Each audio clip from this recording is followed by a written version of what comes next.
হয়ে যাবে আশা করি। জি, আজকে আমরা জানতে চাচ্ছি হেনাস কর্নিয়াল পারপুরা সম্পর্কে। তো আমি ডাক্তার মনিরা আপনাদের সাথে আছি। আপনাদেরকে এটা সম্পর্কে এমআরসিপি সিএইচ এ যতটুকু দরকার সেইটুকু সম্পর্কে বলবো। আমি ট্রাই করব আপনাদেরকে গাইডলাইনটাও কভার করার জন্য। তো আমরা একটু শুরু করি।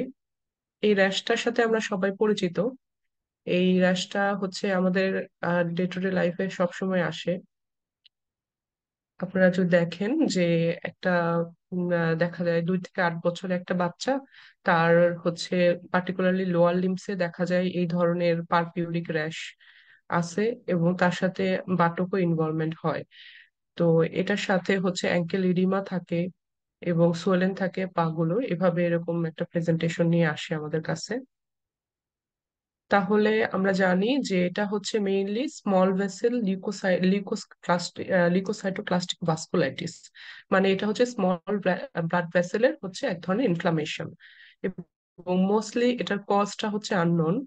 তবে আমরা যেটা দেখতে পারি, যদি আমরা প্যাথোফিজিওলজির দিকে যাই, যে এখানে কি হয়, যে কোনো there will be aggregation of leucocyte and macrophage on the endothelium.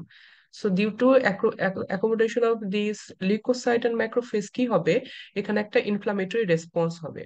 Inflammatory রেসপন্সের কারণে এখানে হচ্ছে ব্লাড ভেসেলে ইনফ্লামেশন হবে এবং কিছু কেমিক্যাল মিডিয়েটর রিলিজ হবে, যেমন সাইটোকাইনস, টিএনএফ, ইন্টারলিউকিন 6, এবং সাথে সাথে আইজিএ এবং সি3, এগুলা হচ্ছে স্মল ব্লাড ভেসেলে ডিপোজিশন হবে। সো এটা হচ্ছে ওভারঅল প্যাথোলজিটা। জাস্ট খালি এটাই মনে রাখলেই চলবে এখান থেকে, যে মেইনলি লিউকোসাইট এবং ম্যাক্রোফেজ এন্ডোথেলিয়ামে অ্যাগ্রিগেশন হইতেছে, যার কারণে একটা ইনফ্লামেটরি রেসপন্স হয়ে কিছু ইনফ্লামেটরি মিডিয়েটর রিলিজ হবে এবং ব্লাড ভেসেলে ইনফ্লামেশন করবে। আর mostly small vessel blood vessel গুলোকে ইনভলভ করে ভাস্কুলাইটিস করবে। এটা হচ্ছে আমাদের প্যাথোজেনেসিসটা। এখন এখানে একটা জিনিস খুবই ইম্পর্টেন্ট, যে আমাদের কাছে যদি এই ধরনের র্যাশ নিয়ে কোনো পেশেন্ট আসে 2 থেকে 8 বছরে, তো আমরা সাধারণত দেখি কি জিজ্ঞেস করে থাকি যে আপনার কি হচ্ছে বিগত 2 থেকে 3 সপ্তাহের মধ্যে গলা ব্যথা অথবা কোনো ঠান্ডা কাশি কোনো সমস্যা হয়েছিল কিনা, কোনো সোর থ্রোট অথবা রেসপিরেটরি ইনফেকশনের কোনো হিস্ট্রি আছে কিনা। এটা আমরা একটু নেই, কারণ এটা হচ্ছে আমাদের ডায়াগনোসিসের পক্ষে একটা হিস্ট্রি যেটা আমরা নিয়ে থাকি। তো বেশিরভাগ ক্ষেত্রেই দেখা যায় যে হ্যাঁ, তারা বলে যে বিগত 2 থেকে 3 সপ্তাহের মধ্যে তাদের গলা ব্যথা অথবা আপার অথবা লোয়ার রেসপিরেটরি ট্র্যাক্ট ইনফেকশনের একটা হিস্ট্রি তারা দেয়। এবং মেল ফিমেল রেশিও যদি আমরা করি, তাহলে দেখা যায় যে এটা মেলদের ক্ষেত্রে বেশি হয় দেন ফিমেল। 2:1 এই রেশিওতে আমরা পেয়ে থাকি। তাহলে হিস্ট্রিতে আমরা জানবো কি, যে পেশেন্টের একটা সোর থ্রোটের একটা হিস্ট্রি আর রেসপিরেটরি ট্র্যাক্ট ইনফেকশনের একটা হিস্ট্রি থাকতে পারে 2 থেকে 3 সপ্তাহ আগে। আর এজ গ্রুপ মোস্টলি হচ্ছে 2 থেকে 8 বছর, আর মেল হচ্ছে বেশি এফেক্টেড হয়। তারপর এখানে 4টা কার্ডিনাল ফিচারের কথা বলতেছে, মানে হচ্ছে যে সকল সিস্টেম, মেইনলি এই 4টা সিস্টেম ইনভলভ হয়, স্কিন ইনভলভ হয় 100% ক্ষেত্রে। আমরা র্যাশ থাকে মানে যদি আমরা এইচএসপি বলি, তাহলে র্যাশ 100% পেশেন্টের ক্ষেত্রে থাকবেই, মাস্ট থাকবে। তো এগুলো হচ্ছে পালপেবল পালপিউরিক র্যাশ হয়।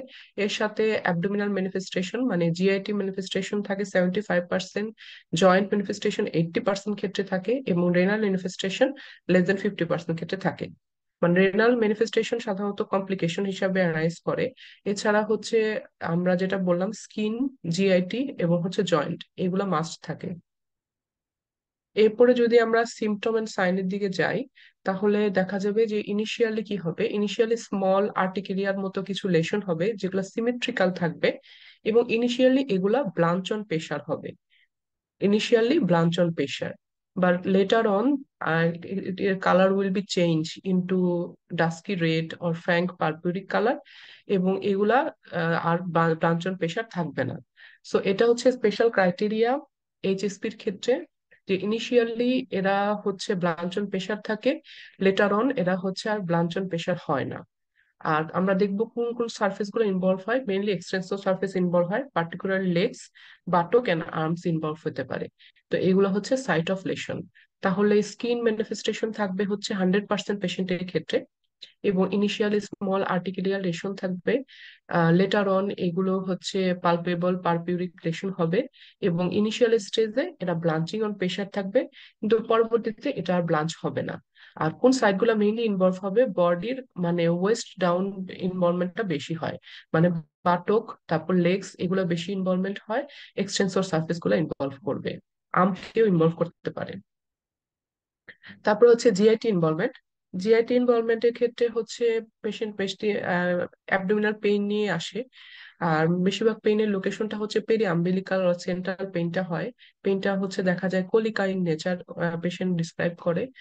এবং এই পেইনটা কেন হয় অ্যাবডোমিনাল পেইন, যেহেতু এক্সট্রা ভেসেশন অফ দি ফ্লুইড হয় ইন্টেস্টাইনাল ওয়ালে, ইন্টেস্টাইনাল ওয়ালের হচ্ছে এক্সট্রা ভেসেশন অফ দি ফ্লুইডের কারণেই হচ্ছে অ্যাবডোমিনাল পেইনটা হয়। এবং 50%-এর বেশি পেশেন্টের ক্ষেত্রে অ্যাবডোমিনাল পেইনের সাথে ডায়রিয়া, ডিসেন্ট্রি, হেমাটোমেসিস, অকাল ব্লাড স্টুল এগুলো থাকে। তবে যে পেটে ব্যথা যেটা থাকে অ্যাবডোমিনাল পেইন, এই অ্যাবডোমিনাল পেইনটা সাধারণত 72 আওয়ার্স এর মধ্যে রিজলভ হয়ে যায়। তাহলে এই পেশেন্টের ক্ষেত্রে আমরা একটা র্যাশ পাবো, টিপিক্যাল র্যাশ, যেটা ইনিশিয়ালি হচ্ছে আপনার ব্লাঞ্চ অন প্রেশার হবে, লেটার নন ব্লাঞ্চিং পারপিউরিক র্যাশ পাওয়া যাবে, পালপেবল পারপিউরিক র্যাশ, এবং এটা এক্সটেন্সর সারফেসে পাওয়া যাবে। আর পরবর্তীতে এর সাথে হচ্ছে অ্যাবডোমিনাল পেইন থাকবে, এবং অ্যাবডোমিনাল পেইনটা সাধারণত 3 দিন পর্যন্ত থাকে, এরপরে রিজলভ হয়ে যায়। এর সাথে কোনো কোনো পেশেন্টদের ক্ষেত্রে ডায়রিয়া, ডিসেন্ট্রি, হেমাটোমেসিস, তারপর হচ্ছে ব্লাড ইন দ্য স্টুল এগুলা পাওয়া যেতে পারে। আচ্ছা, তারপরে হচ্ছে জয়েন্ট ম্যানিফেস্টেশন। জয়েন্ট ম্যানিফেস্টেশনে হচ্ছে পলি আর্থ্রাইটিস আর আর্থালজিয়া থাকতে পারে। যে আমরা যেটা জানছি যে জয়েন্ট ম্যানিফেস্টেশন হচ্ছে 80% পেশেন্টের ক্ষেত্রে জয়েন্ট ম্যানিফেস্টেশন থাকে। তো পলি আর্থ্রাইটিস মানে হচ্ছে মাল্টিপল জয়েন্ট ইনভলভমেন্ট হবে, আর্থ্রাইটিস হতে পারে, ইনফ্লামেশন হতে পারে, অথবা শুধু পেইন থাকতে পারে মানে আর্থালজিয়া থাকতে পারে। So more than two-thirds of the patient with HSP will have joint manifestation, and commonly affected joint হচ্ছে knee joint and ankle joint। আমরা যে ইনিশিয়াল একটা ছবি দেখলাম যে অ্যাঙ্কেল জয়েন্টে হচ্ছে ইডিমা নিয়ে আসে পেশেন্টের, এবং তার সাথে নি জয়েন্টও ইনভলভ থাকে। তো this are the common joint that is involved. Joint pain যেটা থাকে সেটা আবার হচ্ছে উইদিন 24 to 48 আওয়ার্স রিজলভ হয়ে যায়। তাহলে অ্যাবডোমিনাল পেইন রিজলভ হয় 72 আওয়ার্স এর মধ্যে, এবং জয়েন্ট পেইনটা 24 to 48 আওয়ার্স এর মধ্যে রিজলভ হয়ে যায়। এগুলো হচ্ছে গাইডলাইনে এভাবেই লেখা আছে, আমি এভাবেই আপনাদেরকে বলতেছি। এগুলো একটু কষ্ট করে মনে রাখার চেষ্টা করবেন। এইগুলো সিঙ্গেল বেস্ট অ্যান্সারে আপনাদের জিজ্ঞেস করতে পারে, থাকতে পারে যে জয়েন্ট পেইন কতক্ষণ থাকে, এরকম কিছু থাকতে পারে। তো জয়েন্ট পেইনের জন্য এটা হচ্ছে 24 to 48 আওয়ার্স, আর এটা অ্যাবডোমিনাল পেইনের জন্য 72 আওয়ার্স এর মধ্যে রিজলভ হয়ে যায়। তাহলে জয়েন্ট গেল, জয়েন্টে হচ্ছে আর্থাইটিস অথবা আর্থালজিয়া হবে। মোর দেন 80% পেশেন্টের ক্ষেত্রে জয়েন্ট ইনভলভ হবে, পার্টিকুলারলি নি জয়েন্ট এবং অ্যাঙ্কেল জয়েন্ট ইনভলভমেন্ট আপনারা পাবেন। এবং পেইনটা সাধারণত 24 to 48 আওয়ার্স পর্যন্ত থাকে, তারপর রিজলভ হয়ে যায়। তারপরে রেনাল ম্যানিফেস্টেশন।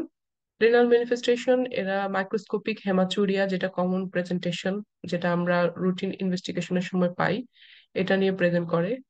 এরপরে হচ্ছে প্রোটিন ইউরিয়া থাকতে পারে। Proteinuria may be present 4 to 6 week of মানে 4 to 6 week after initiation of the symptom proteinuria present করতে পারে। তারপর হাইপারটেনশন, নেফ্রাইটিক পিকচার পাওয়া যেতে পারে, আবার নেফ্রোটিক সিন্ড্রোমের পিকচারও পাওয়া যেতে পারে। নেফ্রাইটিক পিকচার গুলোর মধ্যে এখানে বলছে যদি হেমাচুরিয়া এর সাথে হচ্ছে নিচে যে ক্রাইটেরিয়া গুলো বলবো এগুলো যদি একটা অথবা তার চেয়ে বেশি থাকে, যেমন যদি ইউরিয়া ক্রিয়েটিনিন লেভেলটা বেশি থাকে, হাইপার টেনশন থাকে, অলিগোরিয়া থাকে, তাহলে আমরা এটাকে নেফ্রাইটিক সিন্ড্রোম বলতেছি।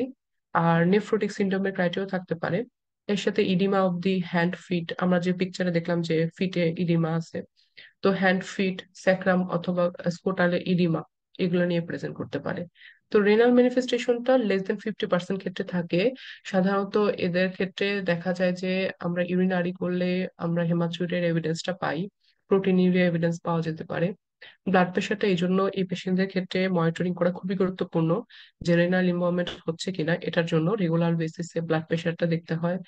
এর সাথে পেশেন্টকে বলে দিতে হয় যে আপনার প্রস্রাবের রং কেমন হয় এটা একটু দেখবেন।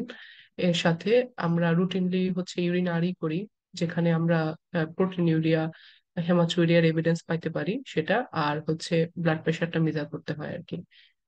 রেনাল ফাংশনের মধ্যে মেইনলি আমরা ইউরিনারিটা আমরা দেখবো, ইউরিয়া ক্রিয়েটিনিন লেভেল দেখবো, আর হচ্ছে ব্লাড প্রেশারটা মেজার করবো। আচ্ছা, এখানে কিছু ডিফারেন্সিয়াল ডায়াগনোসিস হচ্ছে মেইনলি যে সিমটম গুলো আমরা পাচ্ছি, যে সিস্টেম গুলো ইনভলভ হইতেছে, যেমন ওর স্কিন ম্যানিফেস্টেশন, তারপর হচ্ছে joint manifestation, GIT manifestation, renal manifestation, এগুলোকে মিলেই হচ্ছে ডিফারেন্সিয়াল ডায়াগনোসিস গুলো মাথায় রাখতে হবে। তো এখানে র্যাশের জন্য আমরা বলতেছি এটা আইটিপি, মেনিঙ্গোকোসেমিয়া, এই দুটো আমরা র্যাশের জন্য ডিফারেন্সিয়াল ডায়াগনোসিস রাখতেছি। জয়েন্টের জন্য হিমোফিলিয়া, অ্যাপোট্রিমোটিক ফিভার, এগুলা। তার সাথে হচ্ছে পোস্ট স্ট্রেপ্টোককাল গ্লোমেরুলোনেফ্রাইটিস, এটা থাকবে। আর রেনালের জন্য গ্লোমেরুলোনেফ্রাইটিস, আইজিএ, নেফ্রোপ্যাথি। আর অ্যাবডোমিনাল পেইনের জন্য প্যানক্রিয়াটাইটিস। প্যানক্রিয়াটাইটিসটা আসলে কমপ্লিকেশন হিসাবেও অ্যারাইজ করতে পারে। তো এগুলো হচ্ছে আমরা ডিফারেন্সিয়াল ডায়াগনোসিস হিসাবে মনে রাখবো, যে আমাদের যে সিস্টেম গুলো ইনভলভ হবে ওই সিস্টেম হিসাবে আমাদের ডিফারেন্সিয়াল ডায়াগনোসিস কি আসতে পারে। যে এটা র্যাশের জন্য আইটিপি মেনিঙ্গোকোকসেমিয়া চিন্তা করতে পারি আমরা। আর জয়েন্টের জন্য হেমোফিলিয়া, রিমোটিক ফিভার, এটা। আর রেনাল ম্যানিফেস্টেশনের জন্য গ্লোমেরুলোনেফ্রাইটিস। তো গ্লোমেরুলোনেফ্রাইটিস তো এটা one of the manifestation, complication হিসাবেও অ্যারাইজ করে। প্যানক্রিয়াটাইটিস অ্যাবডোমিনাল পেইনের জন্য, যদি সিভিয়ার অ্যাবডোমিনাল পেইন থাকে যেটা হচ্ছে আমার ট্রিটমেন্টে রেসপন্স করতেছে না, সেক্ষেত্রে হচ্ছে আমরা প্যানক্রিয়াটাইটিসটাও চিন্তা করতে পারি। সেক্ষেত্রে আমরা আবার হচ্ছে সেরাম অ্যামাইলেজ লাইপেজ, এই ইনভেস্টিগেশন গুলো করবো। আচ্ছা। আচ্ছা, ইনভেস্টিগেশনের পার্টে এখানে আমি মেইনলি এখানে গাইডলাইন থেকে আপনাদের তুলে ধরছি, যেহেতু এমআরসিপি সিএইচ হচ্ছে খুব, ওরা খুব সিস্টেমেটিক এক্সাম। ওরা আসলে ওদের গাইডলাইনের বাইরে কোনো ইনভেস্টিগেশন ওরা নিতে চায় না। তো ওরা যেটা বলে যে যে কোনো এইচএসপি বাচ্চা সাসপেক্ট করলে প্রথমে ব্লাড প্রেশারটা, যেটা আমি বলতেছিলাম যে ব্লাড প্রেশারটা মনিটরিং করতে হবে। তারপরে হচ্ছে রুটিন ডিপস্টিক টেস্ট করতে হবে। তো ইউরিন ডিপস্টিক টেস্টে যদি আপনি প্রোটিনুরিয়া পান, সেক্ষেত্রে আর্লি মর্নিং প্রোটিন ক্রিয়েটিনিন রেশিওটা করে দেখতে হবে। আর যদি হেমাচুরি এভিডেন্স থাকে তাহলে ইউরিন মাইক্রোস্কোপ এক্সামিনেশন করতে হবে। ওটা খুবই স্পেসিফিক ইনভেস্টিগেশনের ক্ষেত্রে। জাস্ট এই পেশেন্টের ক্ষেত্রে অন্য কিছু না, ব্লাড প্রেশারটা ডেইলি মনিটরিং করতে হবে, ইউরিন রুটিন ডিপস্টিক টেস্ট করতে হবে, সেখানে প্রোটিন ইউরিয়া এবং হেমাচুরিয়ার এভিডেন্স আছে কিনা এটা দেখতে হবে।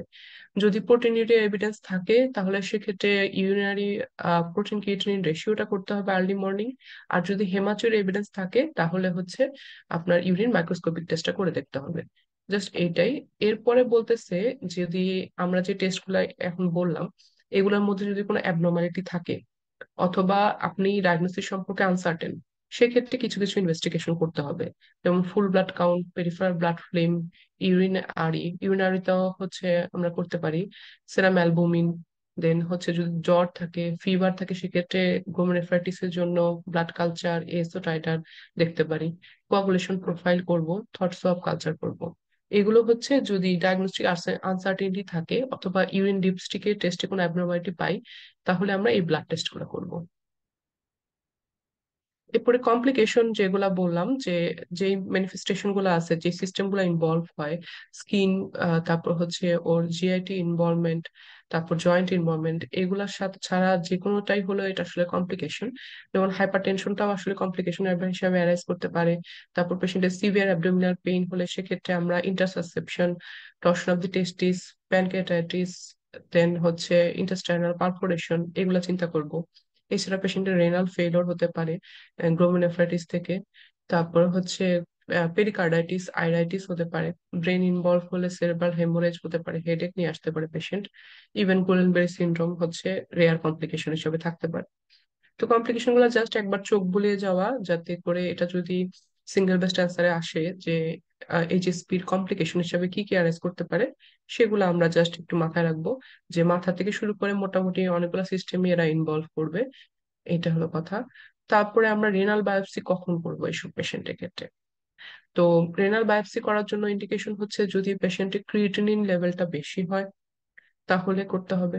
তারপর পেশেন্টের যদি হাইপারটেনশন, কনসিস্টেন্টলি হাইপারটেনশন হইতেছে, রেনাল ইনভলভমেন্ট হইতেছে, অলিগেউরিয়া আছে, পারসিস্টেন্ট প্রোটিন ইউরিয়া আছে আফটার 4 উইকস, আর হচ্ছে ইম্পেয়ার যদি রেনাল ফাংশন, মানে হচ্ছে গ্লোমেরুলার ফিল্ট্রেশন রেট যদি less than 80 ml per minute per 1.73 metre square থাকে, তাহলে এগুলো হচ্ছে মেইনলি হচ্ছে যখন আমরা রেনাল ইনভলভমেন্টের কোনো এভিডেন্স পাবো, তখনই হচ্ছে আমরা রেনাল বায়োপসি করব, যে ইউরিয়া ক্রিয়েটিনিন লেভেল বেশি, পেশেন্টের হাই ব্লাড প্রেশার আছে, 4 উইকস এর পরেও প্রোটিনিউরিয়া পারসিস্ট করতেছে, ইম্পেয়ার্ড রেনাল ফাংশন আছে, ঘুমের ফিল্ট্রেশন রেট কমে গেছে, সেক্ষেত্রে এই পেশেন্টের ক্ষেত্রে রেনাল বায়োপসি করতে হবে।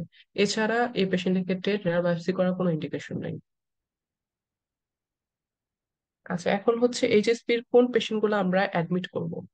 যদি পেশেন্টের অর্গাইটিস হয়, মানে হচ্ছে যদি অর্গাইটিস আমরা সাসপেক্ট করি পেশেন্টের, যদি moderate to severe abdominal pain থাকে, যদি মোর দেন 2 জয়েন্টে আর্থাইটিস হয়, প্রোটিনিউরিয়ার এভিডেন্স থাকে, inability to ambulate, clear evidence of GIT bleeding যদি থাকে, যেমন হেমাটোমাসিস, মেলানা এইসব নিয়ে যদি প্রেজেন্ট করে, তাহলে সেক্ষেত্রে আমরা এই পেশেন্ট গুলোকে অ্যাডমিট করব। এগুলো হচ্ছে গাইডলাইনে এইভাবেই আছে। তো এগুলো হচ্ছে আমাদের একটু মনে রাখতে হবে যে এইচএসপি পেশেন্টের যে অ্যাডমিশনের ক্রাইটেরিয়া কি। এগুলা হচ্ছে যে এখান থেকে সিঙ্গেল বেস্ট অ্যান্সার আসে। তো এটা জাস্ট একটু নোট করতে হবে, মনে রাখতে হবে বারবার পরে আর কি। যদি অর্কাইটিস থাকে, তারপরে হচ্ছে যদি পেশেন্টের moderate to severe abdominal pain থাকে, আর্থাইটিস হয় মানে হচ্ছে জয়েন্ট যদি দুই এর বেশি জয়েন্ট ইনভলভমেন্ট হয়, পারসিস্টেন্ট প্রোটিনিউরিয়ার এভিডেন্স থাকে, এবং পেশেন্টের যদি জিআইটি ব্লিডিং এর কোনো এভিডেন্স পাই আমরা, তাহলে এই পেশেন্ট গুলাকে অ্যাডমিট করতে হবে। ট্রিটমেন্টে হচ্ছে মেইনলি পেশেন্টকে রেস্টে রাখতে হবে, পেশেন্টকে টোটাল মানে বডি হাইড্রেশনটা মেনটেন করতে হবে। আর জয়েন্ট ম্যানিফেস্টেশনের জন্য এনএসএডস বা স্টেরয়েড, আইবুপ্রোফেন হচ্ছে ফার্স্ট লাইন ট্রিটমেন্ট অ্যানালজেসিক হিসাবে। বাট পেশেন্টের যদি রেনাল ইনভলভমেন্ট থাকে, সেক্ষেত্রে এনএসএইচটা উইথ কশাস ইউজ করতে হবে, লো ডোসে দিতে হবে। আচ্ছা, তাহলে এখানে জয়েন্ট পেইনের জন্য অ্যানালজেসিক হিসাবে আমরা আইবুপ্রোফেনটা দিব, প্রপার রেস্ট হাইড্রেশনটা মেনটেন করব। আর পেশেন্ট যদি sorry, পেশেন্ট যদি অ্যাবডোমিনাল পেইন কমপ্লেন করে, সেক্ষেত্রে প্রেডনিসোলন দিতে হবে। তবে ডোজটা হবে 1 মিলিগ্রাম পার কেজি করে, এভাবে করে পার ডে ফর 2 উইকস। আর যদি সিভিয়ার পারসিস্টেন্ট অ্যাবডোমিনাল পেইন হয়, সেক্ষেত্রে তো আমরা বললামই যে প্যানক্রিয়াটাইটিস, ইন্টারসাসেপশন, বাউল পারফোরেশন এগুলো এক্সক্লুড করে নিতে হবে। তাহলে অ্যাবডোমিনাল পেইনের জন্য প্রেডনিসোলন, আর জয়েন্ট ম্যানিফেস্টেশনের জন্য হচ্ছে আইবুপ্রোফেন। এই দুটাই হচ্ছে মেইন ট্রিটমেন্ট। এরপর হচ্ছে পেশেন্টে কিভাবে মনিটরিং করব। আনকমপ্লিকেটেড যদি এইচএসপি হয়, আনকমপ্লিকেটেড কোনটাকে বলতেছে, যদি ইউরিন অ্যানালাইসিসে যদি আমরা ব্লাড ব্লাড অথবা প্রোটিন যদি লেস দেন অর ইকুয়াল 1+ পাই, এবং ব্লাড প্রেশার যদি নর্মাল হয়, তাহলে সেটা হচ্ছে আনকমপ্লিকেটেড। এবং এদের ক্ষেত্রে কোনো হসপিটাল ফলো আপের দরকার হবে না, শুধু জিপি ফলো আপ পাবে পেশেন্টকে।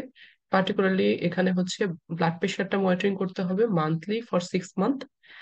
আর হচ্ছে উইকলি ইউরিন ডিপস্টিক বাড়িতেই করতে হবে আনটিল ইউরিন যে পর্যন্ত ক্লিয়ার না হবে। তাহলে এই এটা আসে, এটা খুবই আসে পরীক্ষায় সিঙ্গেল বেস্ট অ্যান্সার এখান থেকে। তো এই জিনিসটা খুবই একটু ভালো করে দেখতে হবে। এটা আমি গাইডলাইন থেকে নিয়েছি, আমাদের পেডিয়াট্রিক যে ব্লু বুক গাইডলাইন আছে। তো এখানে হচ্ছে যে মনে রাখতে হবে, যদি urine protein creatine ratio, urine protein অথবা ব্লাড, এটা যদি 1+ অথবা তার চেয়ে কম হয় এবং ব্লাড প্রেশারটা নর্মাল থাকে, তাহলে শুধু জিপি ফলো আপ করতে হবে 1 to 2 উইকস পরে। এবং প্রতি মান্থলি হচ্ছে ব্লাড প্রেশারটা মাপতে হবে, এবং উইকলি ইউরিন ডিপস্টিক করতে হবে বাড়িতে, যে পর্যন্ত ইউরিনটা ক্লিয়ার না হবে। এটা। আর যদি পেশেন্টের হচ্ছে এইচএসপির সাথে হেমাচুরিয়া প্রোটিনিউরিয়ার এভিডেন্সটা মোর দেন 1+ হয়, কিন্তু রিনাল ফাংশন নর্মাল, তার সাথে হচ্ছে আগের মতোই ফলো আপ করতে হবে। তবে এখানকার ক্ষেত্রে ফলো আপটা জিপি ফলো আপ না হয়ে children out patient follow up হবে। জাস্ট পার্থক্য এটাই হবে, যদি 1+ হয়, 1+-এর বেশি হয়, তাহলে হচ্ছে ব্লাড ব্লাড অথবা ইউরিন যদি ইউরিনে ব্লাড অথবা প্রোটিন যদি 1+-এর বেশি হয়, সেক্ষেত্রে এই পেশেন্টের ক্ষেত্রে children out patient follow up হবে, জিপি ফলো আপ হবে না। আর রুটিনটা এরকমই হবে, যে মান্থলি হচ্ছে ব্লাড প্রেশার ফর 6 মান্থ, আর হচ্ছে উইকলি দেখতে হবে ইউরিন ডিপস্টিক, এভাবে until the urine is clear. এভাবে মনিটরিং করতে হবে, মনিটরিং পার্টটা কিন্তু ইম্পর্টেন্ট, এখান থেকে সিঙ্গেল বেস্ট অ্যান্সার আসে। আচ্ছা, তারপরে এই পার্টটার পরে হচ্ছে এই জিনিসটা খুবই ইম্পর্টেন্ট, যে কখন হচ্ছে নেফ্রোলজিস্টের কাছে রেফার করব। যদি ইউনোলাইসিসে ব্লাড এবং early morning protein creatine, early morning protein যদি 1+এর বেশি, এটা 6 মাসের পরেও পারসিস্ট করে। আমরা দেখবেন ফলো আপে বললাম, মনিটরিং এ কি বলছে যে 6 মাস পর্যন্ত আমরা ফলো আপ করতেছি। তো 6 মাসের পরেও যদি ব্লাডে মানে ইউরিনে ব্লাড অথবা প্রোটিন পাওয়া যায় 1+এর বেশি, তাহলে নেফ্রোলজিস্টের কাছে রেফার করতে হবে। আর যদি অ্যাট প্রেজেন্টেশনে macroscopic gross haematuria, heavy proteinuria থাকে, তাহলেও নেফ্রোলজিস্টে রেফার করতে হবে। পেশেন্টের যদি হাইপার টেনশন থাকে, রেনাল ইনভলভমেন্ট আছে কিনা সেটার জন্য নেফ্রোলজিস্টের কাছে রেফার করতে হবে। সিগনিফিকেন্ট প্রোটিনিউরিয়া বলতে কি বোঝাইছে, যদি পরপর 3 দিন 3+ প্রোটিনিউরিয়া থাকে, অথবা early morning protein creatine ratio যদি মোর দেন 100 গ্রাম পার মিলিমোল হয়, তাহলে আমরা সিগনিফিকেন্ট প্রোটিনিউরিয়া বলতেছি। আর impaired renal function, this are the indication for referral to the nephrologist.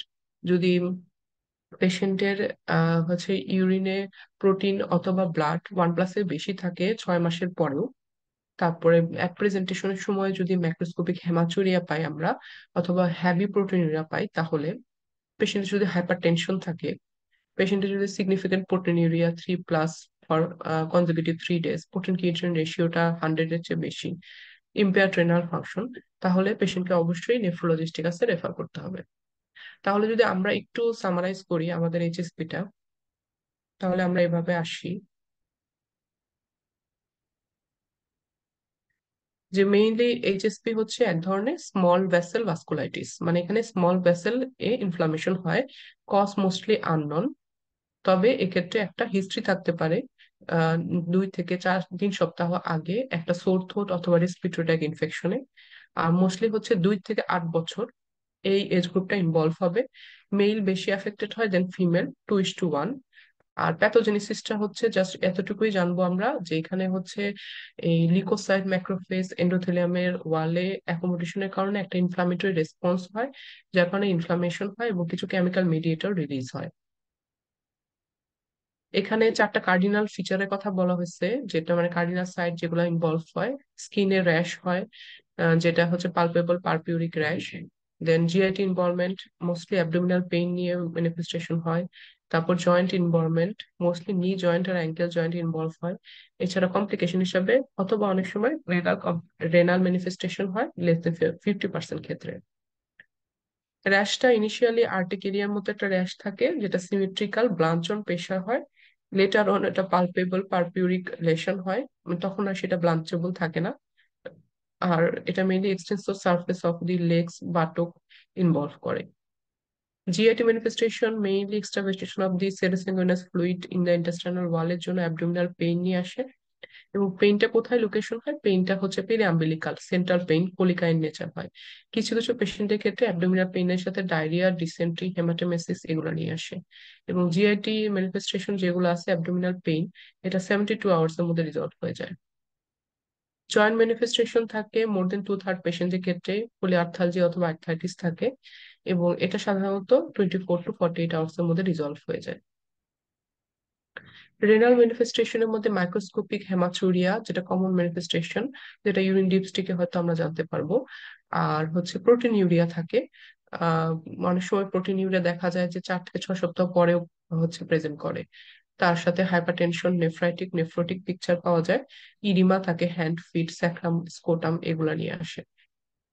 Differential ডায়াগনোসিসে আমরা এখানে আইটিপি বলতেছি, দেন হচ্ছে মেনিনগোকোকাসেমিয়া, হেমোফিলিয়া, অ্যাকুট রিমোটিক ফিভার। আমরা হচ্ছে যে সকল সাইট ইনভলভমেন্ট হয় সেই সাইট হিসাবে আমরা ডিফারেন্সিয়াল করে আনতেছি। র্যাশের জন্য আনতেছি, জয়েন্ট পেইনের জন্য, অ্যাবডোমিনাল পেইনের জন্য, রেনাল ইনভলভমেন্ট হিসাবে আমরা ডিফারেন্সিয়াল ডায়াগনোসিস করে মাথায় রাখবো। ইনভেস্টিগেশনের মধ্যে সকল পেশেন্টের ক্ষেত্রে আমরা ব্লাড প্রেশারটা মনিটরিং করতে হবে, আর রুটিন ইউরিন ডিপস্টিক করতে হবে। এখানে জাস্ট ইউরিন ডিপস্টিক ছাড়া আসলে ওরা গাইডলাইনে কোনো ইনভেস্টিগেশন এভাবে বলেনি, বলছে ইউরিন ডিপস্টিক করতে হবে।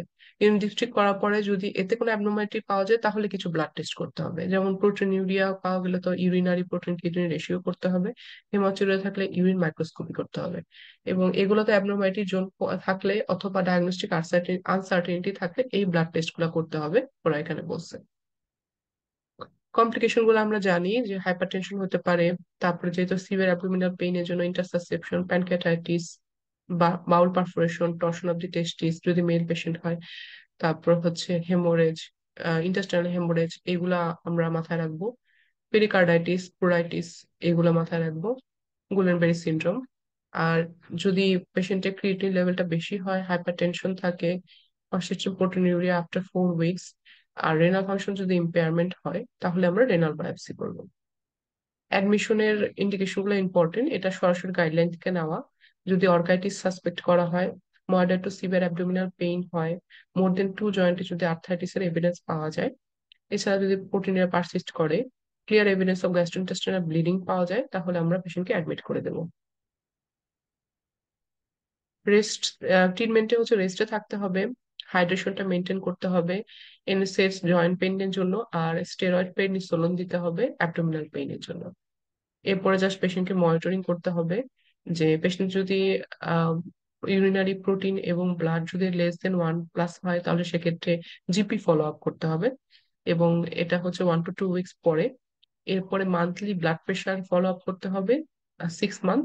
তারপর উইকলি ইউরিন ডিপস্টিক করতে হবে বাড়িতে until the urine is clear. কিন্তু যদি 1+ এর বেশি হয়, তাহলে পেশেন্টকে children out patient follow up করতে হবে। যদি ইউরিনোলাইসিসে ব্লাড অথবা প্রোটিনের এভিডেন্স মোর দেন 1+, এটা পারসিস্ট করে 6 মাসের বেশি, অথবা যদি ইনিশিয়ালি এক প্রেজেন্টেশনে গ্রস হেমাচুরিয়া অথবা হ্যাভি প্রোটিনিউরিয়া নিয়ে আসে, হাইপারটেনশন থাকে, সিগনিফিকেন্ট প্রোটিনিউরিয়া, পরপর 3 দিন হচ্ছে 3+ প্রোটিন, ইম্পেয়ার্ড রেনাল ফাংশন, সেক্ষেত্রে পেশেন্টকে নেফ্রোলজিস্টের কাছে রেফার করতে হবে। আচ্ছা, এইগুলাই হচ্ছে আমাদের আজকের এইচএসপি সম্পর্কে। আপনাদের যদি কিছু জিজ্ঞেস করা থাকে, জিজ্ঞেস করতে পারেন।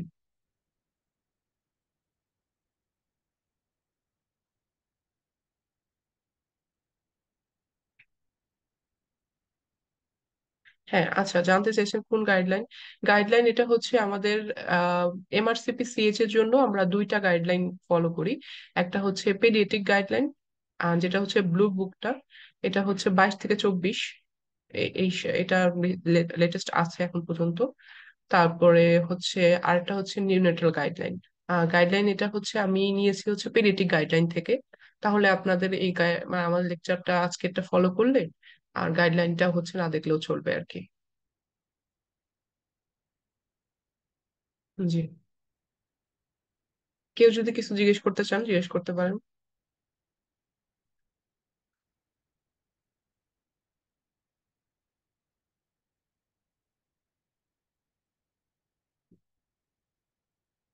আজকের ক্লাসটা আমাদের অল্প শর্ট ডিউরেশনের ক্লাস ছিল। জাস্ট আপনাদেরকে যে এমআরসিপি সিএইচ এর যে টপিক গুলো আসলে আমরা কিভাবে পড়াচ্ছি, অথবা হচ্ছে কিভাবে আমরা কভার করব, কোন জিনিসটা ইম্পর্টেন্ট, এই জিনিসটার জন্যই আর কি। তো আজকে, হ্যাঁ, ডক্টর রেজাউল করিম, আপনি কিছু বলতে চাইলে বলেন। জি, আসসালামু আলাইকুম। জি, ওয়ালাইকুম আসসালাম, বলেন। যে এই টপিক থেকে কোয়েশ্চেন এমআরসিপি তে আসলে কিভাবে আসে একটু এক দুটো যদি হ্যাঁ, হ্যাঁ, হ্যাঁ, এক্সাম্পল। জি, আচ্ছা, ঠিক আছে, থ্যাংক ইউ। এখান থেকে টপিক থেকে কোশ্চেন হচ্ছে আমাদের তো হলো এমআরসিপি সিএইচএ সিস্টেম হচ্ছে সিঙ্গেল বেস্ট অ্যান্সার, মানে এফসিপিএস এ যেমন সিঙ্গেল বেস্ট অ্যান্সার থাকে, এখানে বেশিরভাগ কোশ্চেন তো সিঙ্গেল বেস্ট অ্যান্সারই থাকে। ওই 5টা কোশ্চেন থেকে একটা অপশন চুজ করতে হয়। তো বেশিরভাগ ইম্পর্টেন্ট হচ্ছে যে লাস্ট এখন যে স্লাইডটা দেখতেছেন, এই যে রেফার টু দি নেফ্রোলজিস্ট, এইটা থেকে আসে যে হচ্ছে হয়তো অপশন গুলা থাকবে, 5টা অপশন।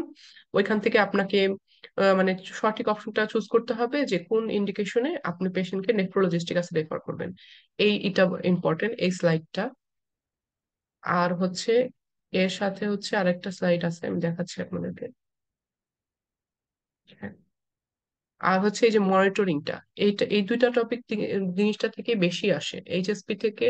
যদি একটা কোশ্চেন আসে, তাহলে হচ্ছে এই রেফার টু নেফ্রোলজিস্ট কখন করতে হবে এটা, আর মনিটরিংটা কিভাবে করতে হয়, ওইটা হচ্ছে আপনাদের আসে। যে যদি ইউরিনে হচ্ছে ব্লাড অথবা প্রোটিন 1+ এর কম হয়, তাহলে আপনি হচ্ছে কতদিন ফলো আপ করবেন, অথবা ফলো আপে কি কি দেখবেন, এগুলো দিয়ে 5টা অপশন দিয়ে দেয়, এখান থেকে যে কোনো একটা অপশন আর কি চুজ করতে হয় আপনি। এই 2টা টপিক থেকেই বেশি আসে। আর ইন্ডিকেশন অফ দি অ্যাডমিশন, এই জিনিসটাও ইম্পর্টেন্ট, তাহলে এইচএসপি থেকে হচ্ছে ইন্ডিকেশন অফ অ্যাডমিশনটা একটু ভালো মতো বেশি দেখতে হবে, মনিটরিংটা কিভাবে করব, আর রেফার টু নেফ্রোলজিস্ট। এই তিনটা জিনিস থেকেই কোশ্চেন আসে, এখন পর্যন্ত এই তিনটা জিনিস থেকে কোশ্চেন আসছে আর কি। ধন্যবাদ। হ্যাঁ। হ্যাঁ। জি। আর কিছু, একটু মাইক ওপেন করে বলেন, আসলে স্ক্রিন শেয়ার করতেছি তো, একটু বলেন তাহলে সুবিধা হবে।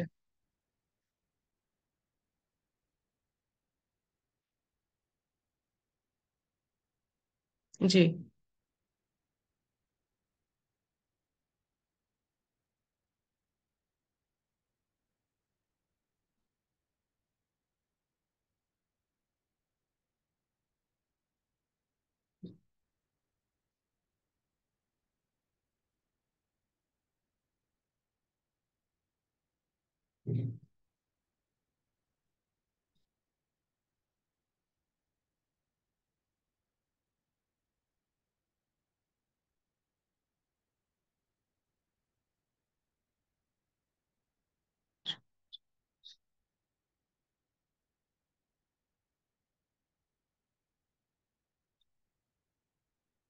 জি, জুলাই জানুয়ারি সেশনের ক্লাসটা অক্টোবর থেকে শুরু হবে, ইনশাল্লাহ অক্টোবরে শুরু হবে।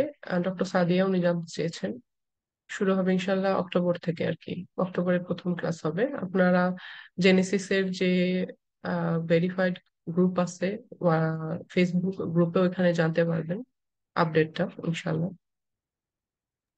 আর কোন মান্থে গিয়ে শেষ হবে একটু যদি বলতেন, মানে আনুমানিক। হ্যাঁ, আমাদের এটা তো হচ্ছে 6 মাস ব্যাপী ক্লাসের আমাদের প্রোগ্রাম আর কি। তো অক্টোবর থেকে শুরু হলে পরীক্ষার 1 মাস আগে ইনশাল্লাহ আমাদের হচ্ছে এটা শেষ হয়ে যাবে আর কি। তারপরে হয়তো আপনারা নিজেদের মধ্যে করে পড়তে পারবেন ইনশাল্লাহ।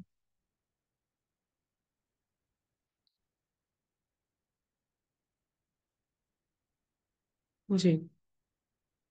আর কিছু যদি কারো জানা জানা থাকে প্লিজ জিজ্ঞেস করতে পারেন।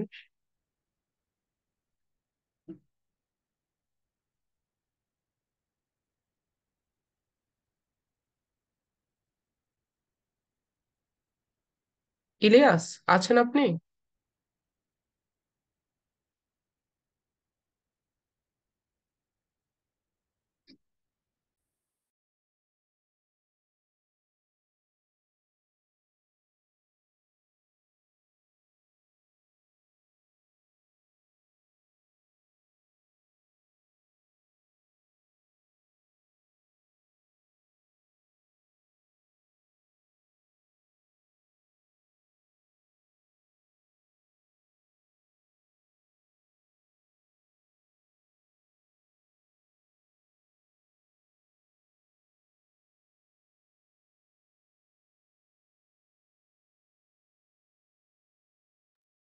আচ্ছা, আমাদের আজকে সেশন একটা শর্ট সেশন ছিল, এতটুকুই সেশনটা ছিল।